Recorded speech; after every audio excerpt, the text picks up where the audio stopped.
With us this evening, a global leader in the travel and tourism industry. That is Mario Enzesberger, founder and CEO of Liberty International Tourism Group. Now, he's spent decades building what is now a truly global destination management company with offices in over 50 countries and operations in more than 100. He now joins us today from TOURISE 2025, happening in Riyadh, Saudi Arabia, from the 11th to the 13th of November. A global tourism summit, the premier platform for redefining global tourism. Mario, good evening, and thank you so much for joining us here on the Daily Roundup. Welcome. Good evening. Thank you for having me. Very pleased to be with you. Well, to start with, as somebody who has built an international network spanning over 50 countries and operations in 100+ markets, what do you see as the biggest shift in the tourism industry right now, especially, coming out of the pandemic and into the age of AI and digital transformation? The pandemic is behind us, luckily. It was a big wake-up call for tourism because suddenly there was no more planes in the air. And now we are going to the next challenge, what we're having. And the next challenge here on this beautiful summit in Riyadh is AI. AI is in every mouth. AI is talking about permanently, and nobody knows really where AI is going. AI will be a game changer, yes, but it's not only AI.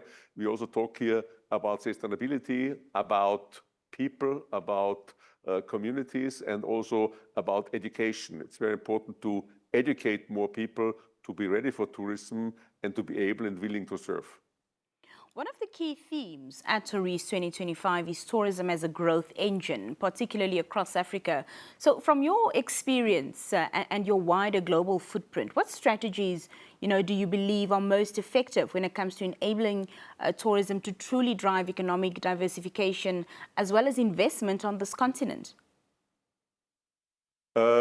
As a lover of Africa, and I'm Austrian, but I live in Kenya, I live in Africa since years with my family, and we see now, historically is always such a difficult word, but we see a big chance now really to grow Africa, to grow tourism in Africa. Africa is doing a good job, is doing a nice job, but I would say there is much more potential.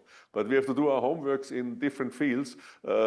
He is talking about investment. It's about Africa as a new continent to really look into it, because more or less not so many are left. And Africa is in the interest, in the eyes of everyone, because there's a lot of potential of investment. There's also a potential of youth, young people, which can also be trained. This is the difficulty inside, and we need more reachability with airlines. We have to get more airlines flying non-stop to Africa, to different destinations, because the air link is a very important tool and decision for people in their travel. But it's also about sustainability. How do we get sustainability in the right order, that we do it in a professional way?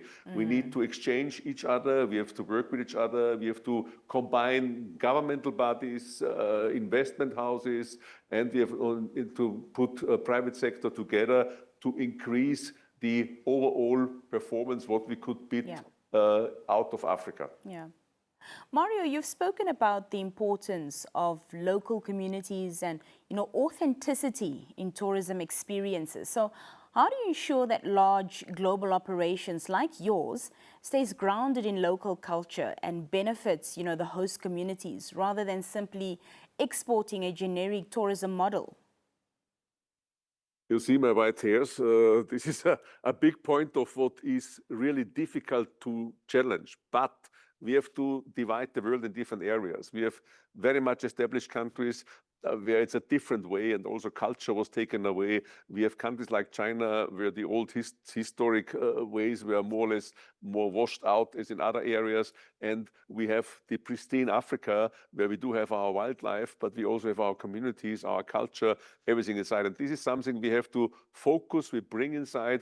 And we had a workshop today about this sensitive way of putting tourism inside. And there is the media, social media, and also all the game players inside asked to really look deeply inside, because tourism should also benefit the people on ground. It should also benefit the people in the destination. It doesn't make sense if these big stakeholders are doing tourism and no money stays in the country. And that's something where we are focusing on to see how this can be done in a proper way to also make little companies, little SMEs, which we can then stabilize, that they also deliver their quality in their culture. Well, Namibia, as you know, is a country with immense tourism potential. What opportunities do you see for Namibia to position itself to attract more high-end, sustainable tourism investment? Hotels, hotels, hotels. Proper, no monsters. We need to be more upmarket, not only in Namibia, but all over. The upmarket tourism is the most growing tourism. If you take the cruise industry is growing substantially. Saudi Arabia is defining itself new in tourism. That's all going on to be high luxury. And it mustn't always be golden plates or anything else. It's also the so-called authenticity that you have to bring inside and to make it. Namibia, I do believe you have a great future, you have a great potential if, what I said before, you bring the right people together and have a strategy and plan a strategy in a milestone system to work out to have more business in the fields which are possible. Also, MICE, I believe, is definitely a business part for Namibia where you could do more, but there you need more upmarket five-star hotels. Transportation, as I said, is a very vital point. This is the main key issues, plus training of the people to have enough staff for that.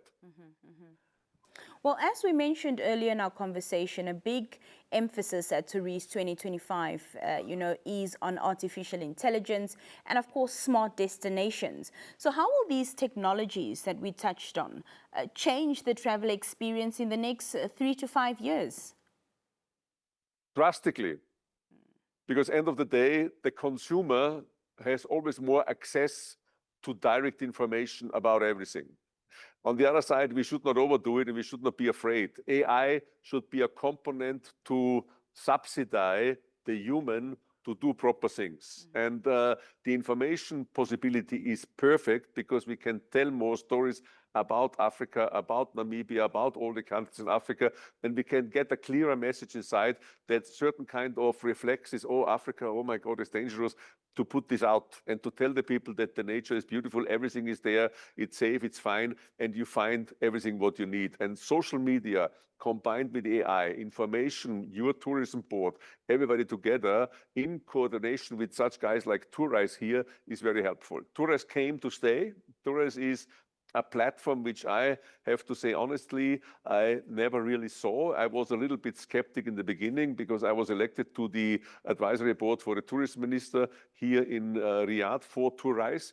And we are 14 advisors inside and we had a lot of meetings here. And these guys want really to shape it in a different way. And there's a tremendous amount of interesting people here to discuss. Communication is the main tool.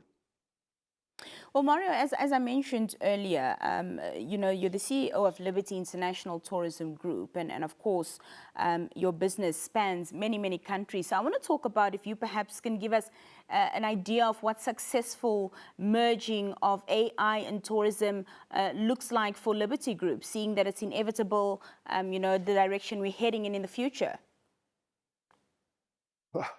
That's the catch-22 question. We don't really know.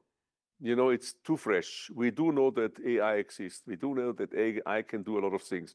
We, from our side as Liberty, we have a task force in our company which is now playing around and checking out with AI what we can do. We combined ourselves with a young startup on AI, and we try to figure out what is the real effect, what you can make. A lot of things already happen. Here on TOURISE, you see that what AI is possible to. We have a lot of meetings with people which are making any kind of future projections on AI. This is highly interesting, highly perfect, but our information tools will be faster. We will be faster in our actions and reactions, and that's the name of the game. I believe in the near future, we will know much clearer where we go. For Liberty, as my group, I would say for us is to ease the workflow, to be faster, to give more precise information, and it also a little bit supplements Google, or it puts Google a bit away, because there's another way to ask somebody else now.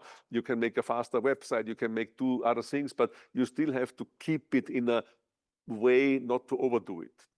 His Excellency, the minister here, said a very good point when he had his speech. He said, I want to talk to a taxi driver. I want to talk to a receptionist when I check in. I want to have somebody explaining me. I want to have a life guide. I want to have humans aside, because I also want to have jobs for all my people in my country. And that's very important for me. And I also see, like him, AI as a subsidiary to us, to give us more potential to work faster and better. That's very important to know. Thank you for that. Well, just lastly, before I let you go, Mario, of course, we know that TOURISE will be concluding tomorrow, but thus far, what has been your key takeaways from the summit? I mean, I'm now an old saurier or old buffalo in this business. And I have to say, I'm quite impressed what these guys here created and made. And it was a networking from note, because it was really a chance to network. And TOURISE will definitely be a huge platform for the future. Hopefully, build it stronger and more out. And my takeaway is that communication with people and with the right people and all the stakeholders which are interested in tourism is the key of the whole game. And that's my takeaway, including new ideas, new things to think about, and also new ideas where we can go.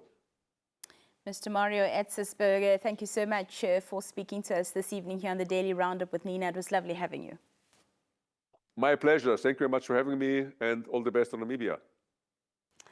Our conversations here on the Daily Roundup will continue. Do stay with us. We'll be back after this break.